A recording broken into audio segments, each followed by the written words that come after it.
Welcome, 8th grade scholars, to today's Explainer. I am absolutely thrilled you're here because today we are unlocking a major secret. We're talking about the art of persuasive revision. This is the exact tool that takes a decent standard middle school essay and completely transforms it into an incredibly powerful, persuasive argument that literally no one can ignore. If you've ever felt like your essay is just missing that extra punch, well, this is exactly the process you need to master. We're going to take your writing from just good to absolutely undeniable. Let's get right into it. Section 1, the first draft myth. Okay, let's dive into this by busting a major writing myth that trips up so many students and honestly prevents them from reaching their true potential as writers. So I'd gotta ask, is your first draft your final draft? A lot of people out there think that once they hit that required word count and quickly type out that final sentence, the whole shebang is totally done, right? You print it out, hand it in, and just kind of hope for the best. But the truth? A rough draft is really just the foundation. Think of it like a giant construction project. When you write a first draft, you've basically just gathered all your raw materials. Your wood, your nails, your concrete. You've poured the foundation.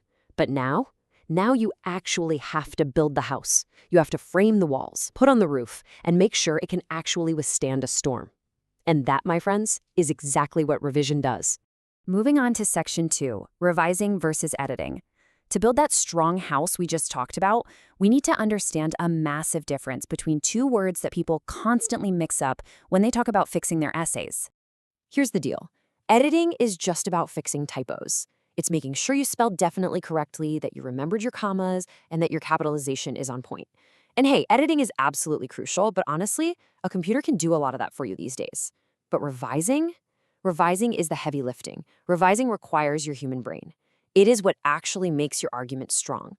It's where you step back from the paper and ask the really tough questions like, wait, does this idea actually make sense? Should this paragraph go first instead of third? Am I really convincing the reader here, or am I just kind of repeating myself? Revising is where the real magic happens. So, in our time together today, we are going to master 3 specific tactical skills to make your arguments bulletproof. First, we'll learn exactly how to check your argument's overall structure. Second, how to vastly improve your reasoning and evidence. And third, how to spot and just completely remove those weak or repetitive points that are dragging your whole essay down. Section 3, the power of order. Before we get into the exact nitty-gritty mechanics of how to do this, let's talk about the why.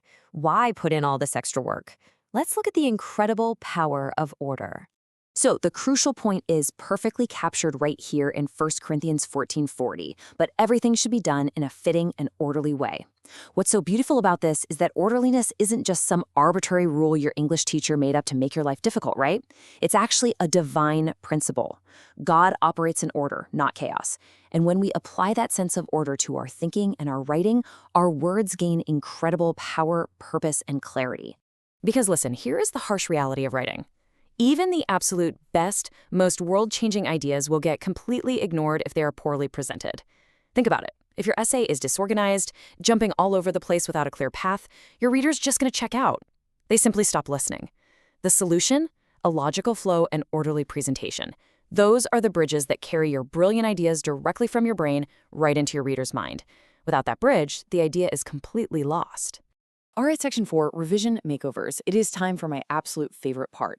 Let's get into the how-to and look at some highly satisfying, rapid-fire revision makeovers so we can see this actually in action. When you sit down to revise, I want you to use these 3 questions as a kind of mental cheat sheet. Ask yourself, number 1, does my introduction clearly state my claim? Number 2, does each body paragraph focus on exactly one reason? And number 3, do my transitions connect my ideas smoothly? If the answer is no to any of these, well, you've got some revising to do. Think of these questions as your guardrails to keep your argument totally on track. Let's see how this plays out. Listen to how flat a standard rough draft sounds.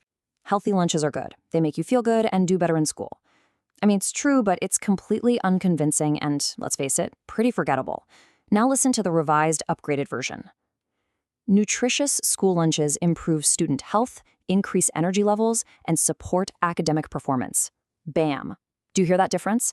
We swapped out basic, everyday words for really strong academic vocabulary. We broke down feeling good into specific physical and mental benefits, and suddenly, the reasoning is incredibly powerful and persuasive. Okay, let's try another one. Check out this rough draft. Phones are distracting. They are bad in class. Look, the word bad is incredibly vague. It doesn't really mean anything specific. It's just an opinion that literally anyone could easily argue against. But check out the revision. Frequent phone use during class leads to off-task behavior, which reduces learning time and lowers academic achievement. Notice how we completely replaced the vague concept of bad with highly specific, undeniable evidence. We explained exactly how it's detrimental, leaving absolutely no room for the reader to doubt the claim. And this brilliantly illustrates our final makeover. School uniforms are boring but useful. That's a really weak, simple point that lacks any real depth.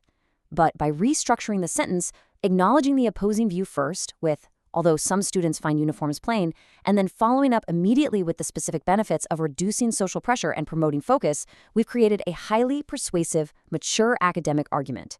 You are literally elevating your thinking simply by revising your words. How cool is that? Section 5. Your turn to revise. Now that you've seen exactly how it's done, I am officially passing the baton over to you. It's your turn to apply these exact tools to your own arguments. So here is your highly manageable, structured homework plan that is going to instantly level up your grade. I want you to take your current draft and do 5 specific things. First, rewrite just one body paragraph to make it stronger using the vocabulary tricks we just learned. Second, hunt down one weak piece of evidence and replace it with something specific and undeniable. Third, take a step back, look at your overall structure, and reorganize 2 paragraphs so they flow together better. Fourth, add a smooth transition sentence between those 2 paragraphs so the reader never gets lost. And finally, and trust me, this one is incredibly liberating, find one sentence that is just fluff, that doesn't actually support your main claim, and completely remove it. Seriously, be ruthless. Section 6, Education with Biblical Morality.